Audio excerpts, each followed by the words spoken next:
Picture चालू करो बे। ठीक है, आशुतोष रंका हमारे साथ जुड़े हुए हैं। आशुतोष, आपके साथ क्या हो गया जयपुर के भीतर? क्योंकि जो जंतर मंतर की आग है वो अभी भी चल रही है और जयपुर में भी दिखाई दिया, और आज राहुल गांधी वहां पर धरने पर बैठे हुए। अभी वहां पर एफआईआर दर्ज हो रही है, जो 20 तारीख को वहां पर पैलेट गन चलाई गई थी। ये देखिए साहिल जी, आज जयपुर की जो घटना हुई है, और हम लोग अगेन नरेटिव्स पे बात नहीं करते हैं, हम फैक्ट्स पे बात करते हैं। जो एक्चुअल वीडियोस हैं हम सिर्फ उन्हीं पे बात करना पसंद करते हैं।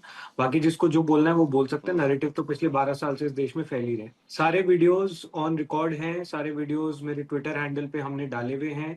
कौन लोग थे जिन्होंने मारपीट की, उनके फोटोज, उनका भाजपा से क्या लिंक है, वो सब कुछ मैंने अपने ट्विटर हैंडल से अभी रिलीज किया है। बहुत कोऑर्डिनेटेड अटैक था, बहुत प्लान्ड अटैक था। वहां पर मेरे पहुंचने से पहले हमारे कुछ टीम के साथी पहुंचे हुए थे, उनके साथ ऑलरेडी ये धक्का मुक्की मारपीट हुई थी। हमने पुलिस को इस बारे में इत्तला भी दी थी, इन्फॉर्म भी किया था कि इस तरह का वहां पे कुछ प्लान किया जा रहा है। उसके बावजूद हमारे जाने के बाद पूरी नेशनल मीडिया की मौजूदगी में सरेआम वहां पर मारपीट होती है। मेरी शर्ट फाड़ी गई, हमारे 2-3 वॉलंटियर्स को गिरा गिरा कर उन्होंने मारा है। एक का हाथ टूटा है, उसकी अभी सर्जरी चल रही है, मैं अभी खुद हॉस्पिटल से आ रहा हूँ। 2-3 वॉलंटियर्स को वहां पे उन्होंने मारा। ट्यूब में, टायर के ट्यूब में ये लोग पत्थर डाल के तैयार थे, और जिस तरह के पत्थर इन्होंने आज फेंके हैं, जो हमारी गाड़ियों के शीशे, मेरी खुद की गाड़ी का शीशा भी टूटा है, उसमें वो ईंट अभी भी रखी हुई है। आप उसको देखेंगे, उसका साइज देखेंगे ना, तो उससे क्लियर होगा कि मतलब जान लेने के लिए लोग आज रेडी खड़े थे। कौन है ये लोग? कहां से आते हैं? और इसमें से सिर्फ 2 या 3 लोग वहां के लोकल बीजेपी के गांव वाले थे, उसके अलावा सारे लोग बाहर से बुलाए गए थे। वहां के जो लोकल गुड्डे हैं, जो वहां पे जमीन कब्जाने का काम करते हैं, वो लोग वहां पर मौजूद थे। और बहुत शर्म की बात है कि एक ऐसा स्कूल जो भैंसों के तबेले में चल रहा है, जिसे मैं खुद 1 साल पहले विजिट करके आया हूँ, मैंने वो वीडियो भी डाला।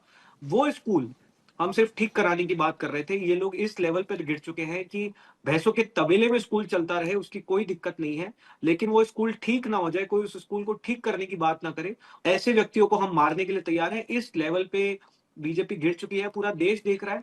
हम तो इस तरह के अटैक से ना पहले डरे थे, ना आगे डरेंगे। हम स्कूल विजिट जारी रखेंगे, जिसको जो करना है कर ले, हम पीछे हटने वाले नहीं हैं। शिवम त्यागी, आपने सुना आशुतोष रंका बहुत गंभीर आरोप लगा रहे हैं। यहां पर तो वो स्कूल के विजिट के लिए गए थे, उनका यह कहना है कि आपके पार्टी के कार्यकर्ताओं ने वहां पर उन पर हमला किया है, और ये दौर पूरे देश भर में चल रहा है, अलग अलग राज्यों में। मैं एक चीज कहना चाहता हूं, सबसे पहले तो ये बीजेपी के गुंडे हैं, ये इसके गुंडे हैं, ये उसके गुंडे हैं, ये कृपया करके ये लाइन करना बंद कर दीजिए। आप अगर किसी गांव में जाएंगे, वहां पर बैठे हुए लोगों के साथ जो है हंगामा क्रिएट करेंगे, अपमानजनक भाषा का इस्तेमाल करेंगे, बदतमीजियां करेंगे, तो माफ कीजिए, जो आपस में जो जिस तरीके से ये बहस हुई, लड़ाई हुई, जो चीजें हुई, ये कहीं ना कहीं नहीं होनी चाहिए। कंट्रोल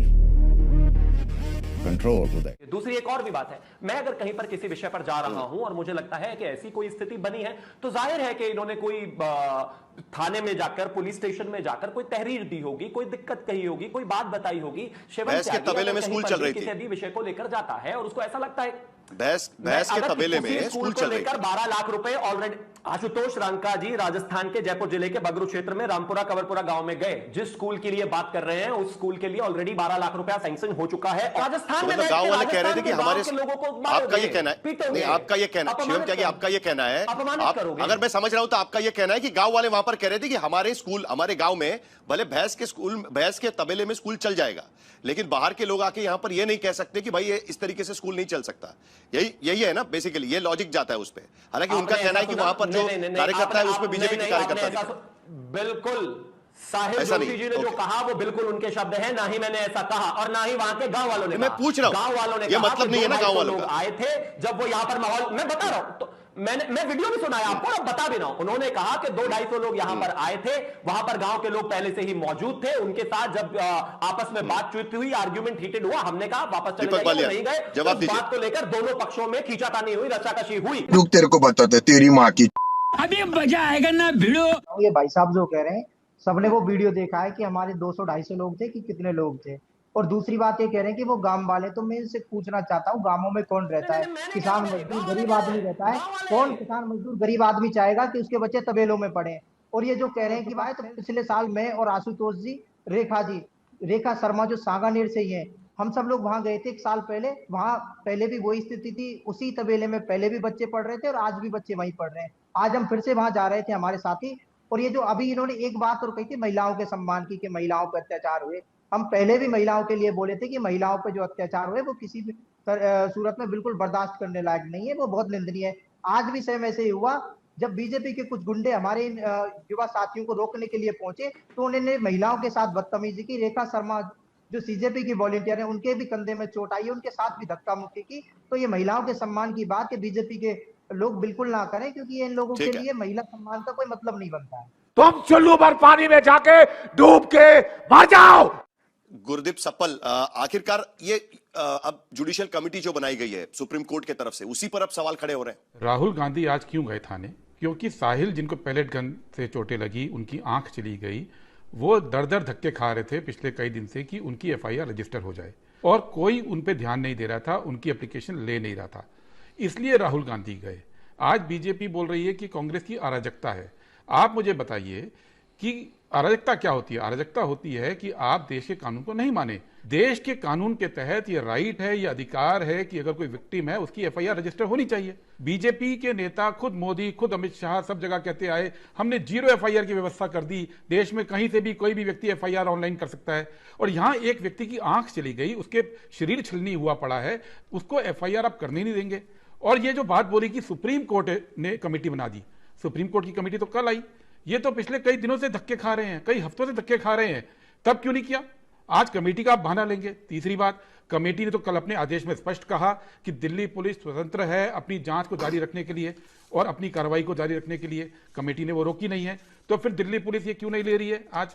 ये मुझे बताइए। की बात है, मैं आज वहां था, दिल्ली पुलिस से केवल इतनी भी बात हुई कि आप डीडीआर नंबर, जो डेली डायरी रिपोर्ट होती है, जिसको बोलते हैं ठप्पा आम आदमी की भाषा में, कि आप उसकी एप्लीकेशन लेकर ठप्पा लगा के दे दो, वो भी मना कर दिया। अब बताइए कि क्या किसी व्यक्ति का आज इस देश में ये भी अधिकार नहीं रहा कि वो दिल्ली, वो भी मना कर दिया।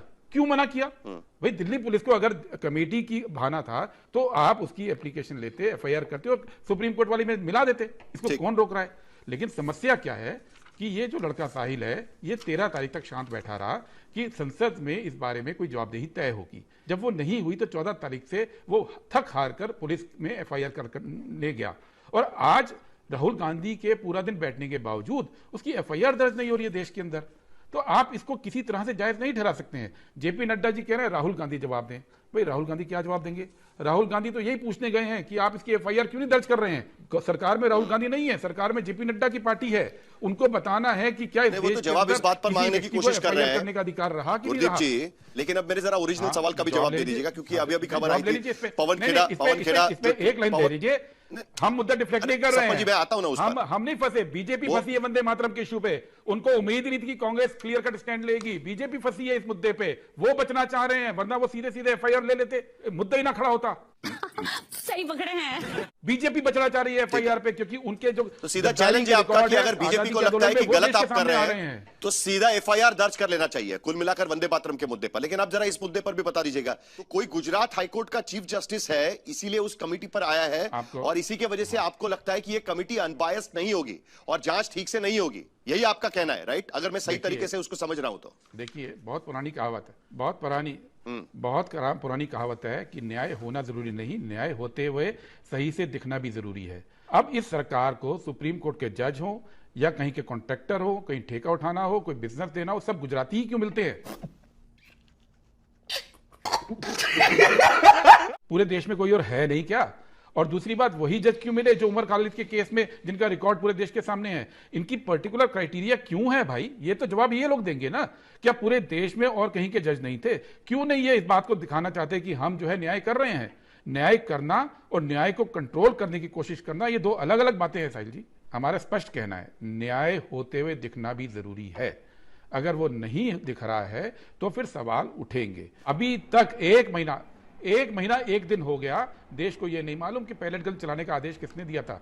ना ही अमित शाह ने कोई इंक्वायरी ऑर्डर की, ना डिपार्टमेंटल इंक्वायरी ऑर्डर की, ना देश को बताया। और अगर आप ये कहेंगे कि वो संसद में बोलना चाहते थे, तो अगर चाहते तो लिखित बयान भी दे सकते थे संसद में। लिखित बयान तक नहीं दे पाए वो, क्योंकि वो देना नहीं चाहते। ये बिक गई है गवर्नमेंट, अब गवर्नमेंट में कुछ नहीं है।